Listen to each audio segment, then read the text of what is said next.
Good afternoon, everybody. My name is Eric Wright. I'm the Education Specialist for the Wisconsin Veterans Museum, and I'd like to welcome everybody to a special Memorial Day edition of Curator Conversations. Today, we're going to be talking with Rick Wolf, the son of Wisconsin World War II Ace Fritz Wolf.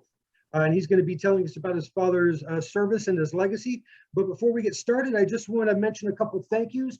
First of all, to the Wisconsin Veterans Museum Foundation, we'd like to thank them for their continued support in providing all the free programming that we get to do virtually here at the museum. And we'd also like to thank our sponsor, Generac Power Systems, for their continued support as well. Without those two organizations, we would not be able to continue with the virtual programming options that we have available to everyone throughout every month, not only with our Curator conversations, but our book talks, our trivia nights, our movie discussion nights, our drink and draws, and all the other virtual conversations that we do. So thank you again to the Wisconsin Veterans Museum Foundation and to Generac Power Systems for their continued support. Also, I just want to make mention real quick to everybody that we do have our security features enabled today. So if you want to ask any questions of our presenter, please submit them to me via chat. I will be taking those questions. I'll put them into a PowerPoint and I'll bring them up at the end of the presentation. So once again, if you do have any questions for our presenter, please submit those via chat as we do have our security features enabled today. And also we do have closed captioning enabled today. So if you want to use the closed captioning live transcript feature, you can definitely turn that on and you will have that at the bottom of your screen. Like I said, today is a special Memorial Day edition of Curator Conversations. We always take May 30th as a day to remember those that we've lost.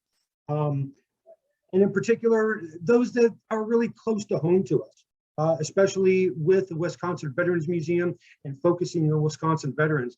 And so it's my honor today to bring you Mr. Rick Wolf, who is the son of Wisconsin World War II fighter ace Fritz Wolf. Rick's going to be talking today about his father's service and his legacy. And I guess nobody wants to hear from me anymore. I will turn things over directly to Rick. Rick, good afternoon. Thank you for joining us today. Well, thank you very much. And I greatly appreciate you giving me the opportunity to talk about a little bit about my father. Oh, absolutely. He's got a fantastic story. And this is the perfect day to remember our heroes on. So, well, thank you. I guess the best place to start is at the beginning. Fritz Wolf was born in Shawano, Wisconsin on February 8th, 1916. In his senior year, he was on the football team that won the conference championship that year. He was also on the basketball team that went to the state playoffs in Madison that year. He was also a strong athlete or a strong academic scholar, as well as the vice president of a senior class. When he graduated from Shawano High School, he got a basketball scholarship from Carroll College in Waukesha, Wisconsin. Interestingly, he never played a basketball game for the school. He ended up actually becoming an all-conference fullback for Curator College for 3 years out of the 4 years he was there. After graduating from Curator College with a degree in business administration, he was contacted by the Green Bay Packers to see if he would be willing to try out for their team. Well, he sent back a note saying that he was interested and set up a time and a date that he can meet to do the tryouts. Unfortunately, when it came time for the tryouts, he missed it because of appendicitis attack. And so that kind of more or less put the kibosh on maybe a possible professional football career. He knew that if he was ever going to learn to fly, you see, he had a strong interest in aviation and he really wanted to be a pilot. So he figured that this was the time to do this. So he made applications to the United States Navy to their flight program. And at that time, the Navy wasn't taking a lot of people into the program. You basically had to have a college education at the time. And you also had to have a strong academic background. Well, he fit that criteria. The only thing that he had to do next was to pass the flight physical. And he did that without any problem. After that, he went to Great Lakes Naval Base where he did his cadet training. And after his cadet training, they sent him Pensacola Flight School for his flight training. While there at Pensacola, he was made platoon commander of his class, primarily because of his leadership capabilities. After flight school, there's a picture of him, if you want to show that. He was got orders, there it is, and then he got orders to report to the Saratoga at San Diego Naval Station. And he went there to Bombing 3, which was on the USS Saratoga, as a dive bomber pilot. While at San Diego, Hollywood was going to make a movie at that time called Dive Bombers. And the movie starred Errol Flynn and Fred McMurray. And they wanted to use Bombing 3, my dad's squadron, as extras in it. And also my dad had the opportunity to do some flying scenes for him. Interesting thing about that is that Fred McMurray was actually a Wisconsinite too. And he graduated from Beaver Dam High School. And interestingly enough, he also received a scholarship to Carroll College, but he never graduated. He went on to do other things. So around this time, a guy by the name of Claire Lee Chenault and members of his staff were touring the United States airfields, Navy, Marine Corps, and Army, to look for volunteers that were willing to go to China and help the Chinese with their plight against the Japanese. Well, a little background is that Claire Chenault grew up and was raised in Louisiana. And he later on became a school teacher, which helped him in later life tremendously. By that time, World War I broke out, and he enlisted in the Army Air Corps as a fighter pilot. And after the war, while still in the Army, he toured a lot of, went around the country actually doing a lot of air shows and showing the people what he could do with his biplane, etc. He had two friends of his that or Army buddies that were with him, and they were referred to as 3 men in a flying trapeze. Also during this time, he wrote a book on the pursuit aircraft in aerial combat. Now, in those days, the Army single-engine aircraft were called pursuit ships, and the boys that flew them were called pursuit pilots. So anyway, he more or less made a name for himself, and not only he was also not very. The Army actually wasn't really happy with him either, because he was so strong in his opinions about using his aircraft in aerial combat that they didn't feel that it was necessary, and they had their opinions about it, and they felt that the Army bombers is all they really needed. Excuse me, I'm sorry. So the Chinese at that time heard about him, Chiang Kai-shek, and he contacted Chenault over here in the United States and asked him if he'd be willing to come to China and evaluate their Air Force over there. Well, Chenault agreed with that, and he went over to China, I think it was in 1937, and he met with Chenault, or not Chenault, he met with Chiang Kai-shek.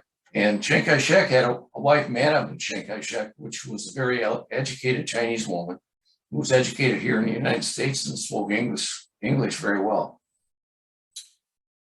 So she was placed in charge of the aeronautics program for the Chinese government. And basically she was Chenault's boss. So Chenault was over there from 1937 to 1941 when he came back to the United States. And he met with President Roosevelt to try to talk him into to help the United States, to help the Chinese in their battle against the Japanese. Well, Roosevelt kind of knew this ahead of time, and it wasn't hard to convince him. So he ended up signing an executive order, which basically established the American Volunteer Group. And so once that was established, it took a little while for Chennault to get things organized or whatever. So when they finally ended up in San Diego, where my dad's squadron was, my dad and 3 or 4 of his squadron mates went down to listen to their sales pitch to see if they would be interested in doing volunteering for this organization. So they listened to it, and probably the one thing that they said in that conversation that probably hit home to a lot of these guys is the amount of money they were going to be paid. And not only were they looking for pilots, but they were also looking for ground personnel and support staff. So, excuse me, they told them basically what kind of money they could make. And as a ground personnel, you can make up to about $300 a month. And then as pilots, you can make anywhere from $600 to $750. My dad started out at $600 and went to $650 for the rest of his tour there. And the other thing that probably put the final kibosh on it was that for every plane that was destroyed in aerial combat, a pilot would receive a $500 bonus. So that probably was a capstone to why they should go over there. Of course, there's a lot of other reasons these guys went over there. My dad, I know he wanted a little more excitement because at that time the Navy was really boring. It was mundane. They only had so much money for gasoline. They'd only do so much flying, and they were, they had to sit around for a while until the next allotment of gasoline came in. So it was kind of boring for them. This was a chance for him to go and see something he's never seen before. Keep in mind that he was from Shawano, Wisconsin. And Shawano, Wisconsin is in northeast Wisconsin, not too far from Green Bay, Wisconsin. So the only thing he ever saw was Chicago when they played the University of Chicago in football, and then when he went to Pensacola and when he went to San Diego. So he didn't see much of the country. So he was kind of excited to be able to see that. He also realized that maybe down the road that by having this experience, this would help him in his career in later life. So, but I can honestly say that probably the one gentleman that signed up for this program actually signed up for it because of the money. And that was a guy by the name of Greg Boyington. I don't know if that name rings a bell or not, but he was referred to later on as Pappy Boying, the leader of the Black Sheep. So he was a kind of guy that that's a drunk, actually. And he spent a lot of money, and stuff like that. So I'm sure he signed up because of the money. And he never finished his tour with the AVG. He left early to go back in the Marine Corps. But anyway, my dad had him he was in a squadron and had him as a roommate once in a while. He was always drunk at night, and he was very belligerent. And my dad got in a few fist fights with him and knocked him on his butt. But anyway, my dad and 4 other guys signed up to go to China. And this took roughly about 5 dive bomber pilots out of the squadron. And the squadron commander wasn't really happy about this. But anyway, he resigned his commission. The Navy gave him permission to do so. And he had to take a last flight physical. He passed that. And they sent him home on leave for 2 weeks. And then after his leave, he ended up going back to San Francisco. But before he left to go on his leave, the one thing that Chennault suggested they bring would be a Class A uniform. And it typically was an Army uniform. So what he did is he went down to Brooks Brothers in San Diego and bought himself, I think what they call a pinks and greens, I think. And he got himself an Army uniform and a hat and the necessary stuff that went along with it, plus a Sam Brown belt to take along with him.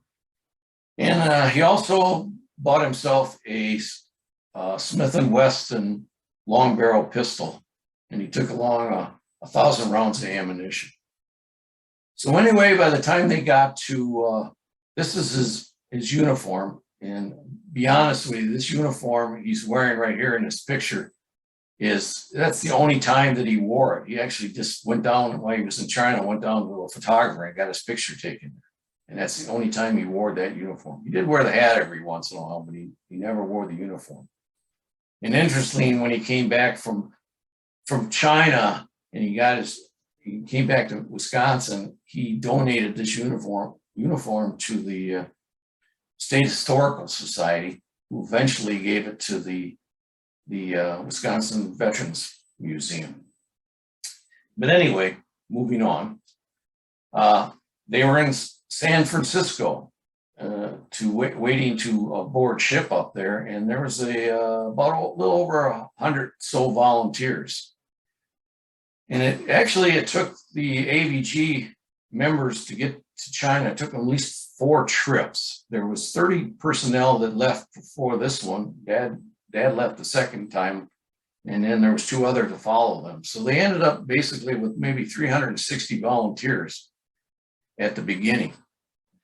So when they were in San Francisco, the Chinese delegation got wind of this. You know, it's interesting. You can't keep secrets. And basically they were civilians, and my dad's passport read agriculture student. So trying to keep secrets is not necessarily an easy thing to do, especially in government. So the Chinese threw him a banquet that night. And while they were at the banquet, my dad made reference to the fact that that was the most food he's ever seen in his life. But the Chinese are interesting people. And the one thing they can't lose face. That's very important to them. And so the best way that you can thank the Chinese people for this banquet was to do one of 2 things. You could either belch or you could do the other thing.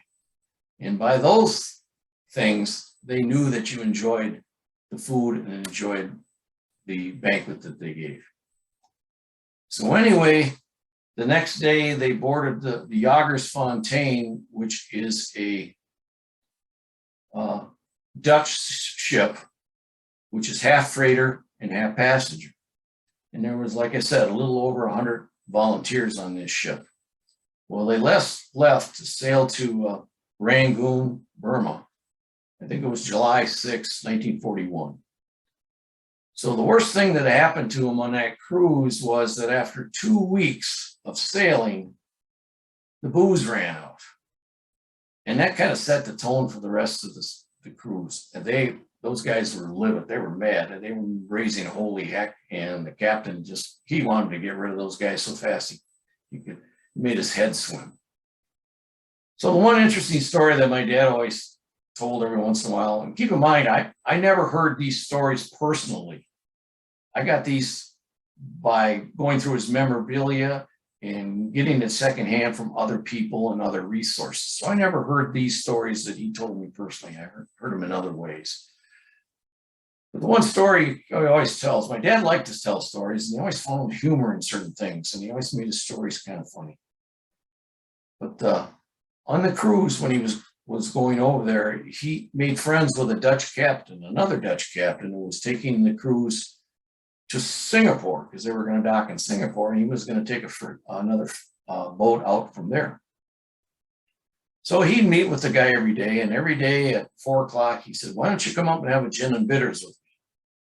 Well, my dad remembers bitters as something his mother gave him when he was as a kid, when he had tummy aches. And he said, "No, thank you. I'm not interested." So finally, he finally went up to his cabin. And when he got up, he found out that bitters was actually tonic. So he missed out for 4 weeks on having a gin and tonic. And he says that was one of the best drinks he's had. So he missed out on that. But anyway, finally, the Jagersfontein pulled into Rangoon Harbor. So they offloaded the P-40s, and they offloaded the volunteers. And the volunteers ended up going up to Toungoo, Burma, where the British had a air base up there. So they set up housekeeping there, and they were living in, pretty bad living conditions, actually. They were in shacks and stuff like that, and they had rope beds to sleep on and stuff. I think the only thing they basically probably had was some decent food. But eventually, all the volunteers finally came in, and that's when business really started to take on. So Chenault started holding ground classes every morning around 8 o'clock to 9 o'clock to teach what he had learned the time that he was over in China to fight the Japanese.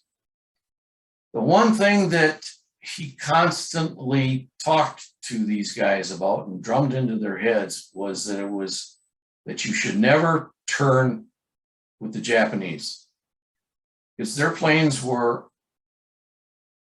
very maneuverable, and they could turn on a dime, and they could actually just whip right around and get on your tail and shoot you down. Now, the AVG at that particular time had P-40s to fly. They had actually 99. They actually had started out with 100, but they ended up with 99. One of them was dropped into the water. And so all they could do with that plane was use certain parts that were usable. So Chenault would hold his ground school, and then after that, these guys had to learn to fly the P-40.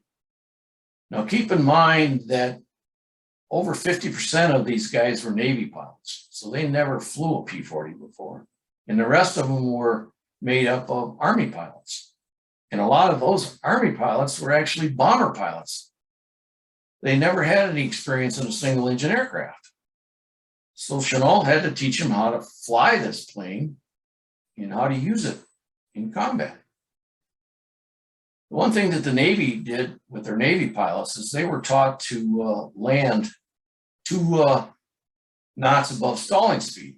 Of course, when you land on a carrier, you have to land, hit the carrier with the 2 front wheels, the rear wheel with the hook had to drop seconds afterwards so they can catch the resting wire so they would be able to stop on a carrier and they could take them out of the way for the next plane to land. The Army was taught to come in hard and fast. So when a lot of these guys were flying this plane, they weren't used to it. And so when they landed it, they came in so fast that it ended up doing ground loops. And because of that, they were losing more aircraft than Chenault wanted to see. There was a bunch of them wrecks lying on the side of the runway. So Chenault got out there and put 2 lines on the runway, and he told those guys, he says, you got to land between these 2 lines. If you don't, I'm going to fine you. And he actually put somebody out there to watch him. And if he found anybody not doing it, they had to pay the fine. Of course, at this time, too, it was a little bit, they had a little problems because, all these guys were pilots and there was no chain of command, basically. Chenault was the boss, but there was nobody in charge of anything else, pretty much. So Chenault divided the volunteers into 3 squadrons. The first was the Adam and Eve, the second was the Panda Bears, and the third was the Hells Angels. And after that, he set up, wingmen and flight leaders and assistant squadron commanders and squadron commanders. And of course, you were based on what position your pay was based on that. And I think there was a picture in the PowerPoint presentation. I'm not sure if he's seen it or not, or he's going to show it, is my dad's pay stub when he was there. And after a year over in China there, he ended up with roughly around almost $9,000. That was pretty good money in those days. So anyway, after that, they went up and learned how to fly the P-40. It took a little while for them to get adjusted to it, but they eventually got pretty good at it. And they would go up and do simulated dogfights and stuff like that. And once the formation of the group was in order, things started to be a little bit more stabilized and things were kind of going according to plan. So around December of that year, 1941, Chenault left the 3rd Squadron in Rangoon to help bolster the defense with the British down there. And then he took the 2nd and the 3rd up to Kunming, China. I think Kunming, China at that time was the capital. And one thing about Kunming is it was constantly being bombed by the Japanese. And they had no problem coming in and bombing it because basically that's why Chenault was looking for American volunteers. Chinese pilots were not as good as he wanted them to be, and it was kind of hard training. So on the morning of the December 20th, I should say,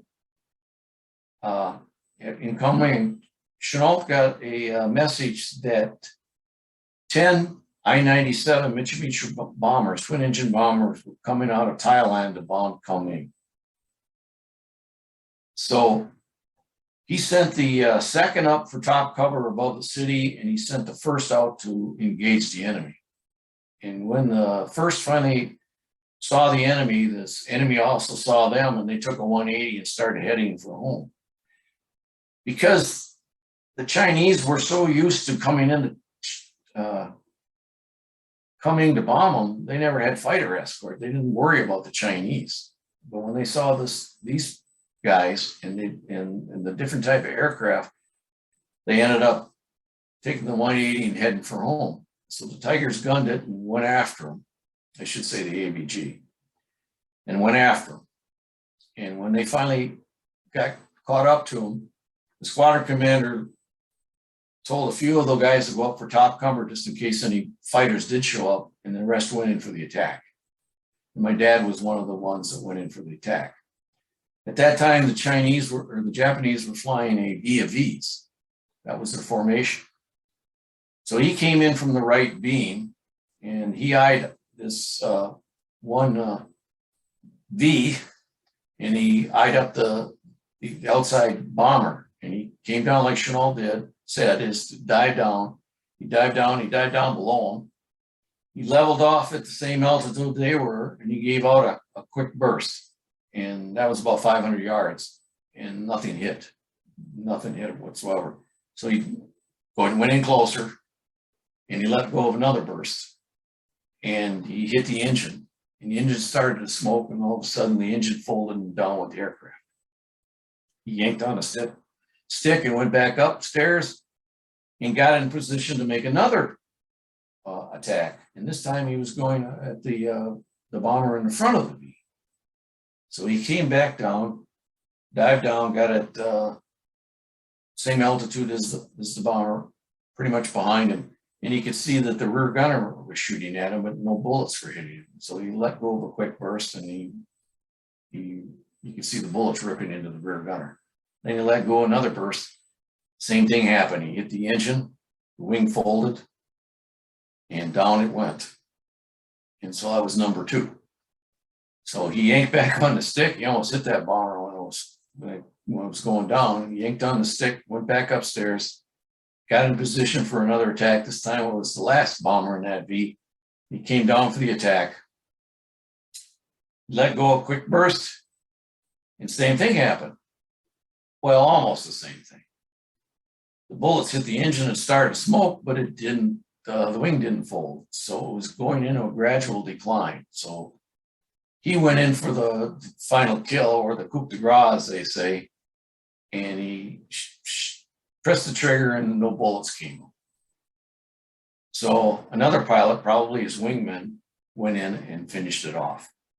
So for that day, he was credited with 2 bombers destroyed in the air and an assist on a 3rd. Well, it wasn't too long after this battle that he signed himself into the hospital because of an illness or something. And that's the one thing that my dad had problems with while I was over there, is that he had a lot of illnesses. And he didn't spend a lot of time in the air. He spent more on the ground, not as much as he would like to. He would like to have been there to be in the air. So he, sometimes the Chenault would put him in charge of teaching these Chinese men to fly aircraft, help them and stuff. And the one thing he realized is that the Chinese were very difficult to teach, and they take everything literally. You gotta, when you say something to them, they actually do what you say. And a good example of that is that there was a time that he had one of his old Navy shirts that he brought along, and it was getting pretty beat up, and he wanted another one made just like it. So he went down to the downtown Kamang and looked up a tailor or something, and he went in there and he says, he talked to me, he says, he brought a shirt along, and he says, I want one made just like this. So when he came back a week later or so, the Chinaman made a shirt just like it, with the holes in it and the phrase and everything else. So when you tell them something, you have to understand that they're going to take you literally. So what he should have said is, I need another shirt just like this, but a new one with no holes in it or whatever. So he realized that teaching him was a little bit more difficult than he had figured on. So anyway, by that time, it was in February or so, and the third squadron was relieved and the second went down there for a little while to Rangoon, and then the first finally went down there, and that was in February, middle of February or whatever. Well, this was the second battle that my dad got into. He was in the operations hut at the time, and the squadron had already taken off to meet the enemy up there, and there wasn't enough aircraft for everybody to fly, but he took a chance and went down to the field, and there was 3 that were out on the field that were not flyable, but there was another one that was flyable, but it didn't have a lot of power in the engine. It was fully armed though.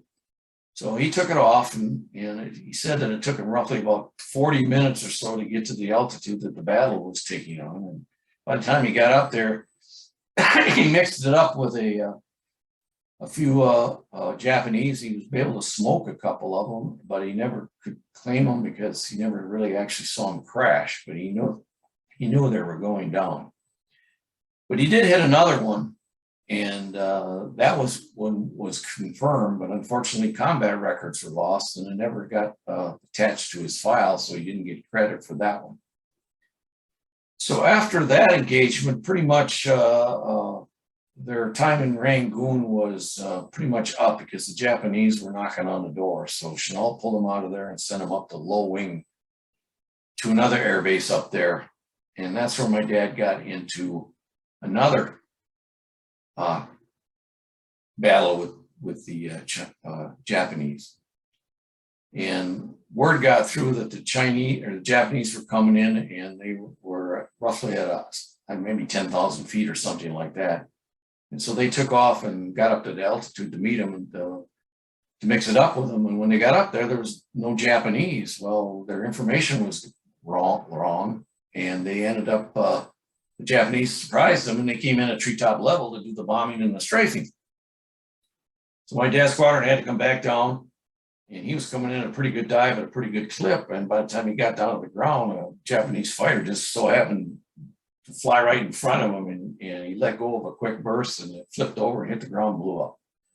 So we peeled off of that and went around looking for more planes to destroy, and he happened to find this one that was chasing a P-40. So he chased it to see if he could help that P-40, and he finally caught up to it, and he let go of a quick burst, and he almost, the way it was going, it almost looked like his bullets were going to hit the P-40, and he got this big lump in his throat. And he says, God, am I going to kill this guy?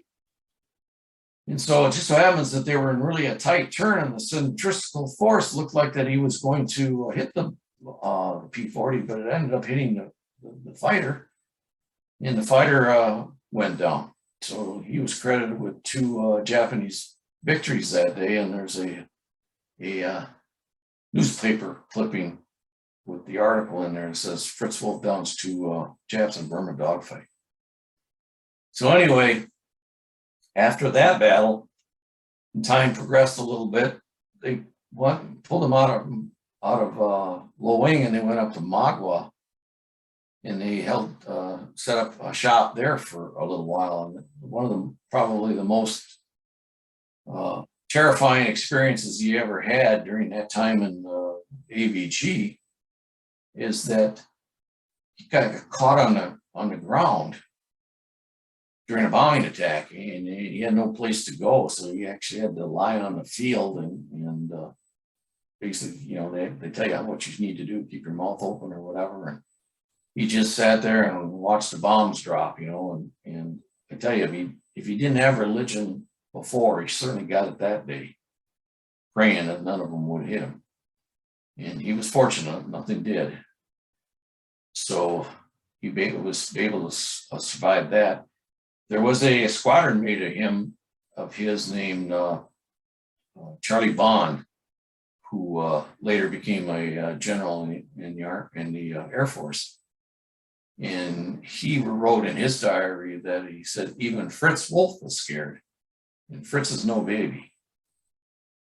So anyway, after that, there was a time where Chenault came up to my dad and asked him if he'd be willing to fly the countryside looking for General Stilwell, because Stilwell needed some money to get back to India. And so they needed to get him some. So he asked my dad if he'd be willing to do that. My dad said, sure, he'd do it. And he got into a P-40 and he took off and he flew around all as far as he could and whatever. And before he knew his gas was going to be depleted, he had to have enough to get back. So by the time he got back, he had bullets in his aircraft due to the ground fire. So that was another incident that he got involved in, and then later on, getting closer to his end of his contract, because they had a 1-year contract that they signed to go over there to AVG. He was lying in this makeshift hospital that this public health officer had. And a Chinaman came in with a pole and he laid it alongside of him while he was in bed, and he evened it up with his feet, and then he made a marking where his head was, and he left. And it wasn't too long after that, the public health officer came up to him and he says, so I'm really sorry to say this to you, but it doesn't look good for you. If I were you, I would get my affairs in order. Well, that took the wind out of my dad's sails, and he says, I'm not dying here. So he was able to get himself dressed and able to drag himself out of the hospital, and he ended up finding a ride back to wherever his squadron was staying or whatever. He was able to get a little health back. And by that time, his contract with the AVG was up. Now, I'm not sure if I mentioned this or not, but Flying Tigers, the name Flying Tigers didn't come until after the first battle they were in. When they finished off some of those bombers and they came back to come in, the Chinese people were as excited as they could get. And they were so happy for what they did, what the AVG did for them. And someone made a comment that they fight like tigers. And so that's where the name Flying Tigers came in. And also, that was the last time that Kunming was ever bombed. And it was also the last time that the AVG was outnumbered the Japanese. Otherwise, all the other battles they were in, they were outnumbered by the Japanese. So anyway, after he was done with his contract, he was going to go home. And the one thing at that time is that they wanted to induct the AVG members back into or induct them into the Army, per se. They wanted them to be in the Army Air Corps. And a lot of these guys didn't want this. And they wanted to go home. And when it was all said and done, some stayed and became part of the 23rd Fighter Squadron that took on the name of the Flying Tigers. And some became hump pilots. In other words, they flew C-49 or C-47s over the hump, meaning the Himalayas, from India to China, carrying supplies. Some went back in to the United States and flew for some airlines and stuff like that. And then there were some that went back into the military. So Chenault wrote a letter to these guys that were heading home, and basically said, and there's should be a picture of it in the PowerPoint presentation, that basically said that please give these guys some some help on their quest to go home. So my dad was lucky enough to get a transport out of China, and it went to India. I think it was New Delhi. Then he on to Madagascar. And then they flew across the continent of Africa, and they finally ended up on the west coast of Africa. And there was an incident there where he was in a barracks there, and he was in taking a shower. And while he was in taking a shower, somebody came in and told him that a Pan Am Clipper was taking off and heading for Brazil. And if they wanted to ride, they better get out there. So he put his clothes on, grabbed his belongings, and he had a travel mate with him. And he got his belongings, and they ran down to the pier where it was going to take off, and they got on, and away they went. And it wasn't more than an hour into the flight, my dad was getting a little cold, so he reached into his bag to pull out a jacket or something, and he found out that the $30,000 of rubies that he was bringing home were missing. And not only that, the guy that was traveling with him had left his wallet under his pillow at the barracks, and he had $10,000 in there. So there were two unhappy people flying to Brazil. Well, anyway, they finally got to Brazil, and my dad, it was in this one city that they happened to go to, and he happened to see Orson Welles come out of the hotel. And Orson Welles had a couple of nice women under each arm. So my dad went up to him and he says, "Would you mind sharing?" And he said, "No." So he says, "If you're looking for some female companionship, I can tell you where you can go." So he says, "All you need to do is go down to the town square. They're having a footsie down there. And it's down where they have the fountain."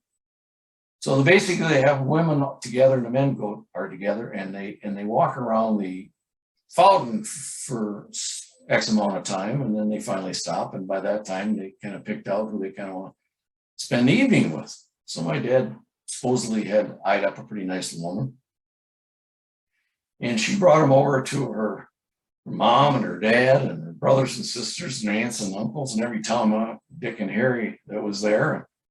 And he spent the evening with them. He never made any time with her at all. So anyway, after that, he finally made his way up to Miami, Florida. And then from Miami, he made his way up to Chicago, and then from Chicago to Milwaukee.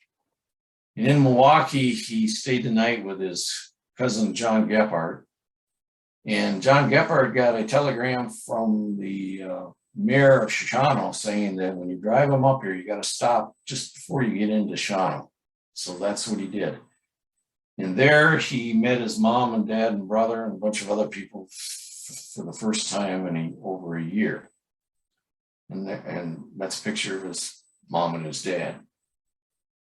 So there was a movie made of his homecoming. It was made in color with an 8mm projector or movie camera. And we didn't know anything about that until maybe about 20 years before my dad passed away. It's a great movie. The only thing is that it doesn't have any sound. But anyway, it showed my dad meeting his dad and mom for the first time. And first thing that came through out of his mother's mouth was, she said, Fritzy, you've lost so much weight." So anyway, they had their time together for a little while, and they finally got into this really nice red Cadillac. And Dad sat on the back of it, and his brother and mom and dad sat in the back seat. And down the main thoroughfare in Shawano they went, and everybody was there, and we were yelling and screaming, and people were coming up and shaking his hands. And they finally made it down to this flatbed truck that was parked in front of my grandfather's tavern. And of course, the mayor was up there, and he had to say a few words. You know how politicians are. And then finally, they let my dad speak, and he didn't have really too much to say. I think he said maybe 3, 4, 5 words. I don't know for sure how many it was, but he was pretty overwhelmed about this whole thing. He basically just wanted to come into Shawano quietly and go home and get some food and fatten up, because he lost 50 pounds in China. But obviously they wouldn't let that happen. So he had to go through all of that. And he was in, I'm not sure how long he was there in Shawano, but he ended up going back to San Diego, and he married my mother there on August 4th, 1941. And then they flew back, or flew drive back, I'm not sure which way, but they came back to Shawano, and he was offered many speaking engagements to various organizations up there. And one of them was one in Milwaukee at the Schroeder Hotel, which was a big banquet, and he had an opportunity to talk to those people. And then in the power presentation, there is a picture of that banquet, and also some articles that they wrote for him in the Wisconsin Journal about his time in the ABG. So after this was all done, he knew that if he was, he knew he had to go back into the military, because if he didn't, he was going to be drafted. So obviously he went back into the Navy as a lieutenant senior grade, and at that basically is the rank of a captain, either in the Army or in the Marine Corps. So he was signed to Jacksonville Naval Air Station as a fighter pilot instructor. And he spent about a year and a half there training pilots. And then finally was transferred to Green Cove Springs in Florida to train with other replacement pilots. And at that time, the Navy decided that the best thing they should do is develop combat teams. Because at the beginning of the war, they send replacement pilots over there by, if you graduated flight school, they send you over there. But now they set up teams, and a team basically is 5 men, and 4 flew together, and 1 was basically a backup. So he trained with those guys, and then after their training, they were sent to Great Lakes Naval Station for carrier qualifications. So they practiced that. And I'm not sure how many they had to do, take off and landings, obviously. But at that time, they were flying F-6F Hellcats, which was a great Navy fighter. So anyway, after their carrier qualifications, they were sent over to San Diego, and then from San Diego, they went to, I guess it was Hawaii, and then from Hawaii, they were sent to Guam.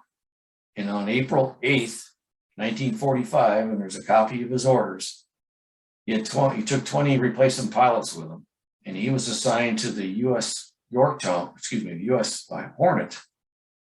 to VF-11, the Sundowners. And the Sundowners made a name for themselves in the Midway action. But anyway, the Hornet took off for a South China Sea action, and they flew missions against Hong Kong, Indochina, and Formosa. And one of the missions my dad was on, he was fully loaded with bombs, rockets, ammunition, gasoline, and he took off from the Hornet. And he had fuel pressure problems, and he had to make a landing in the sea. So he floated around for about 3 hours before a destroyer picked him up.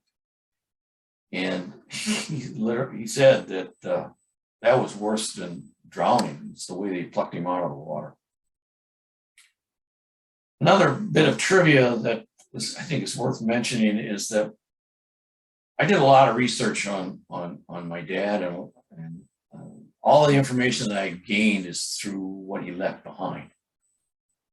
A lot of this is secondhand information. He never gave me or told me any of these stories. I got it secondhand.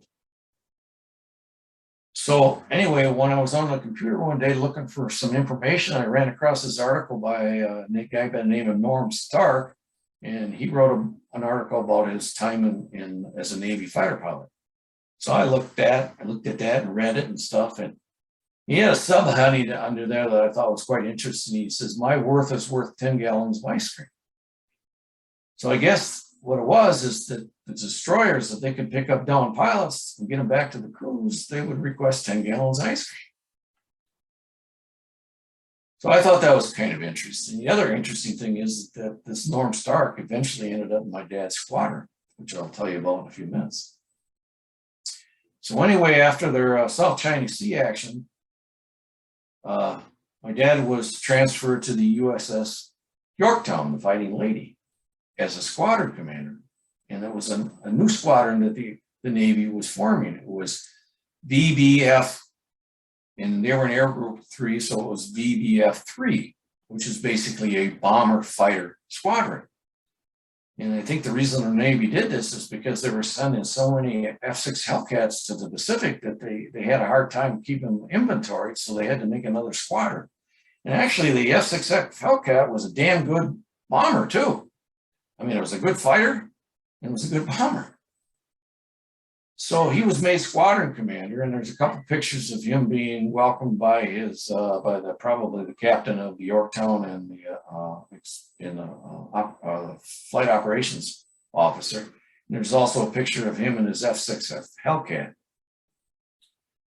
So anyway, after getting on to Yorktown, they were supposed to be, that was part of Task Force 38, I think, and they were supposed to be in support of the Iwo Jima activity. So they shoved off, and instead of going to Iwo Jima first, they sailed off to Japan. And I think the Navy was kind of tired of the Army getting all the credit for doing all the bombing. They want to get a little bit of credit too, so they sailed off there. And on 16th of February, there was two fighter groups that took off in the Yorktown. My dad led one, and another guy led the other one. And the other group never made it to the Japan because of inclement weather. But my squadron was lucky enough to get through, and they were basically the first carrier-based Navy pilots to bomb Japan. And they bombed airfields around Tokyo. And he led two fighter sweeps that day. And when it was all said and done,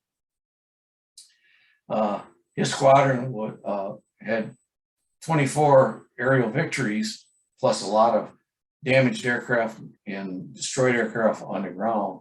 And they were awarded the Presidential Unit Citation, and my dad also received the Distinguished Flying Cross. So after their time there, they pulled out of that operation and went back to Iwo Jima in time for the battle there. Of course, the Marines landed on Iwo Jima, I think, on the 19th of February.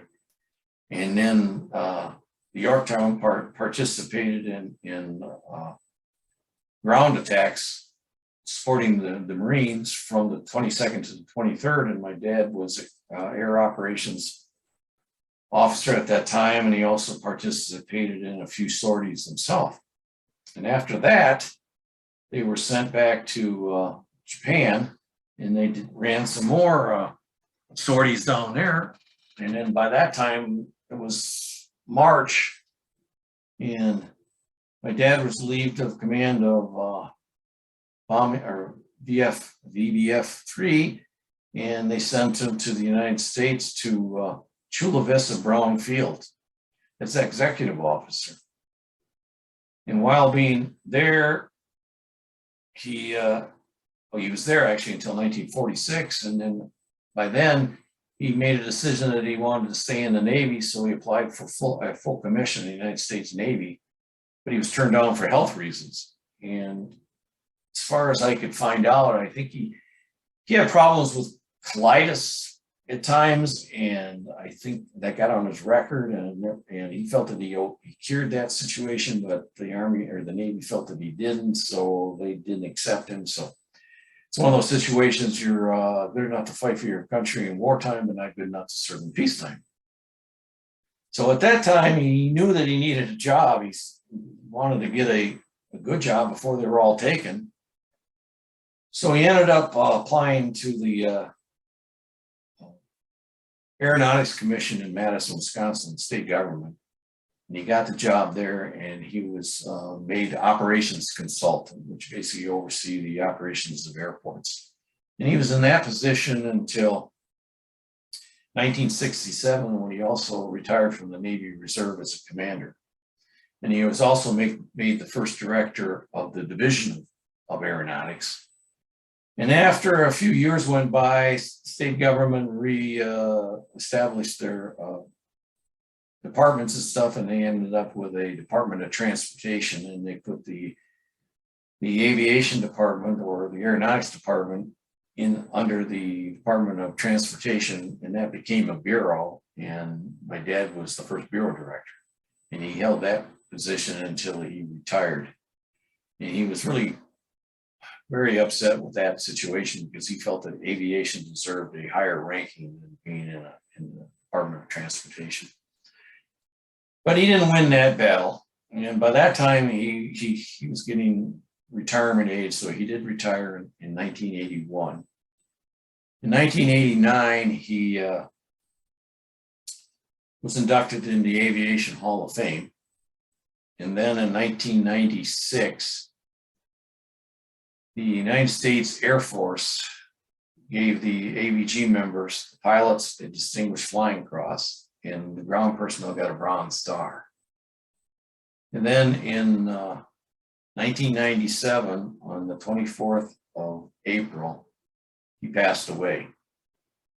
He had a hip operation and ended up with complications after the operation.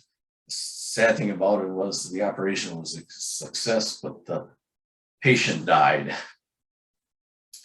But anyway, after his death, I became the custodian of his civilian and military memorabilia that he left behind.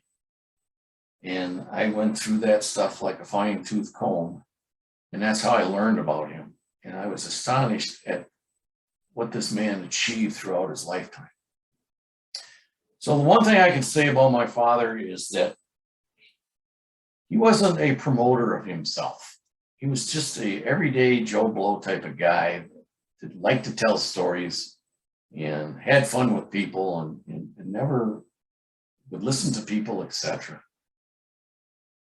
So you wouldn't even know that he was ever in the military, because growing up, there was nothing in our house that indicated he was in the military, and there was nothing in his office that showed that, you know. Unlike some people, if you look behind me, you can see that, yeah, I'm proud of what I've done too. So I display it in my office here at home. But he never did that. He wasn't that type of guy. So I actually took it upon myself to promote him a little bit.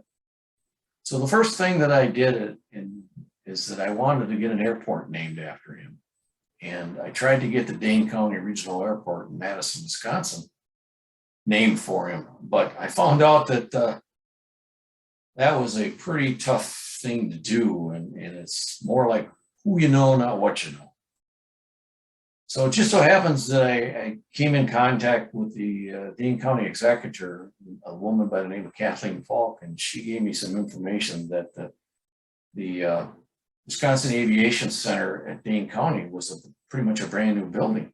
And she said, well, maybe that would be an opportunity for you. So I looked into that, and I got a hold of my state representatives, and I sold them on the idea, and they wrote Senate Bill 306. And of course, it has to go through the state government in order for me to get that building name, because it's a government building, a state building. So they introduced it in the Senate, and it was passed, and then it went through committee, and then it got down to the assembly, and then it went to committee, and finally, after a year and a half or so, it finally was going to be voted on. And the day it was supposed to be voted on, it wasn't even on the agenda. And so I called somebody, and he called somebody, and he called somebody, and before you know it, it was put on the agenda for that day, and it passed unanimously. So the State Aviation Facility and Dane County Regional Airport became the Fritz Wolf Aviation Center. So after that, another thing that I kind of wanted to do was to get him inducted in the Shawano Athletic Hall of Fame. So I wrote them and suggested that he should be inducted into that. So they agreed, and on the 2017, I went up there and received the plaque for his inducting into the Athletic Hall of Fame up there. So I guess one of the most important things that I did to promote him, and it's something I never regret, and I think it's one of the best decisions I ever made, is I donated his memorabilia to the Wisconsin Veterans Museum. And it is one of the best small museums in the United States, in my opinion. And they're a great bunch of people. And they listen to what I have to say. And I've got a lot of help from them. And they're great people. It was a wonderful presentation. I really wish I would have, had the opportunity to meet your father. He just sounds like, not to make an aviation pun, but he just sounds like a well-grounded guy, humble, but what a fantastic military career. He was that type of guy. As a matter of fact, I wish I could show it, but I have a video of him doing a presentation up at the Oshkosh Air Show in Oshkosh in 1990. He was with one of his ground crew members. And it was over an hour, but if you could listen to him and see him, you could see what type of guy he was and the stories he liked to tell. And every time he told a story, he always made it kind of humorous. And it was interesting to listen to how he talked. I could never compare to him in his storytelling, but he has some great stories. We do have a few questions, Rick, to go over before we end our presentation today. First of all, you were talking about how your father sat through the briefings when they were looking for AVG members, and these guys were volunteering, especially once they found out how much they were going to make. And one of our audience members wanted to know, was there any instances that maybe you found out through your research where they volunteered, but they were told, no, you can't volunteer, you're not going? That I can honestly say no. I never heard any of that. I don't know them. I don't know of them turning down anybody. I never saw anything in my research that I'm volunteering, I want to go. But I can say though, is that when it was all said and done, there was at least 360 volunteers that wanted to go to China. And when they got there, they found out that it wasn't quite what they expected. So they ended up actually losing roughly about 60 people. So they ended up with about 300 people in the AVG at that time. And they just didn't like what they saw, and they went back. And a lot of them went back in the military and got their rank back. All right.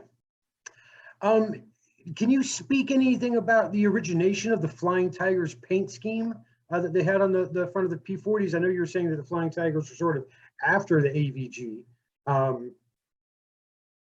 Well, like I said, they weren't referred to as the Flying Tigers until after the first engagement they had, and they said, you fight like tigers. So I don't know if you can see this on your screen or not, but this emblem where they have a tiger, looks like he's flying through a V. And that was developed by Walt Disney Corporation, and they made that up for him. And then as far as the shark's teeth painted on their aircraft, one of the guys in the squadron saw a picture of this Australian outfit in North Africa, and they're flying P-40s as well, and they put that shark's tiger teeth on their planes. So they just basically copied that. But obviously the Flying Tigers kind of made it immortalized. Yeah, and now it's pretty much just become like tradition. Yeah. You see that all the time on A-10s now. The Huey helicopter that we have from the Vietnam era in our museum, it's got the tiger teeth on there, and we get questions about that all the time as well. You bet. What did your father do? Well, you talked about that pretty much after his military service, how he went into aviation. Did you follow in those footsteps at all, Rick? No, actually, myself, I ended up going to UW Wisconsin Platteville to be a industrial education instructor, more commonly known as a shop teacher. So that was my career. I also was in the 82nd Airborne for a couple years too. So I did go in the military, but I didn't go in the Navy. But still, that's a pretty big accomplishment to be in the 82nd as well, though. Yeah. That's nothing to sneeze at. Nope. But I was lucky though. I never saw any combat though. I went in 71 and 72, and by that time, Nixon was in charge, and he was bringing a lot of troops home, and they weren't sending anybody over there.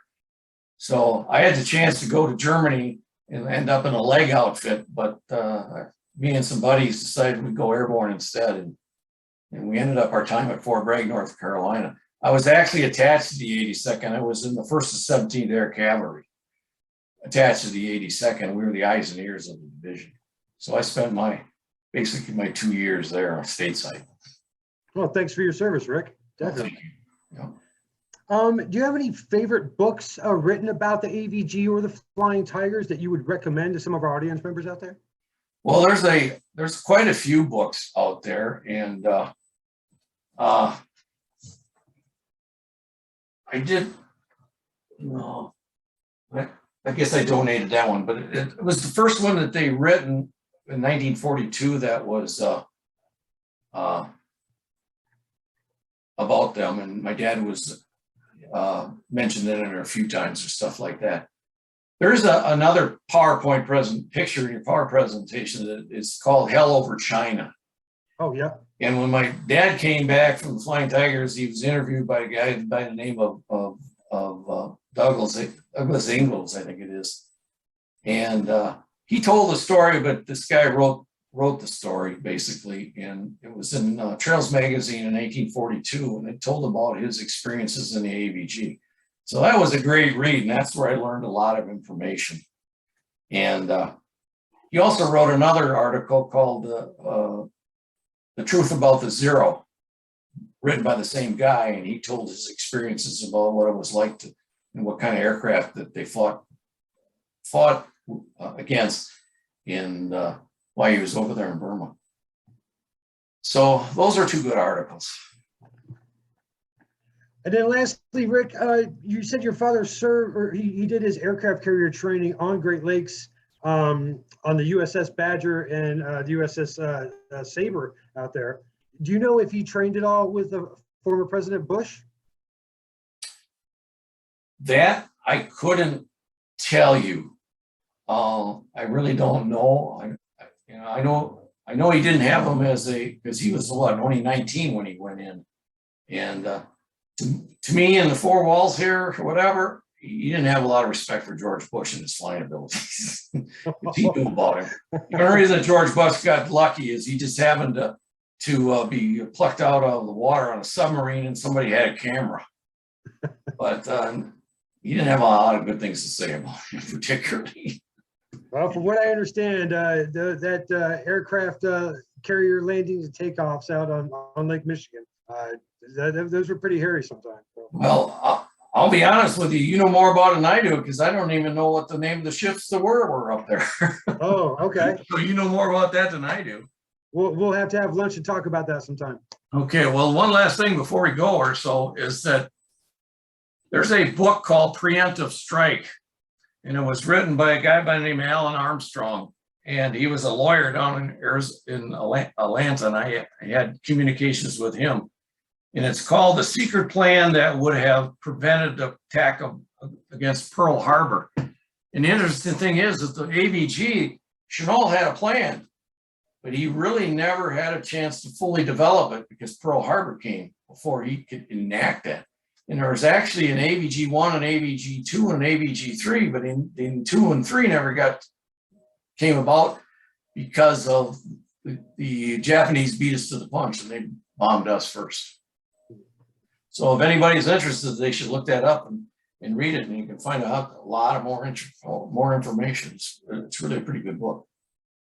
And if you do want more information about that, you can always send me an email, and I'll definitely get that title from Rick and be sure to share that with all of our audience members today.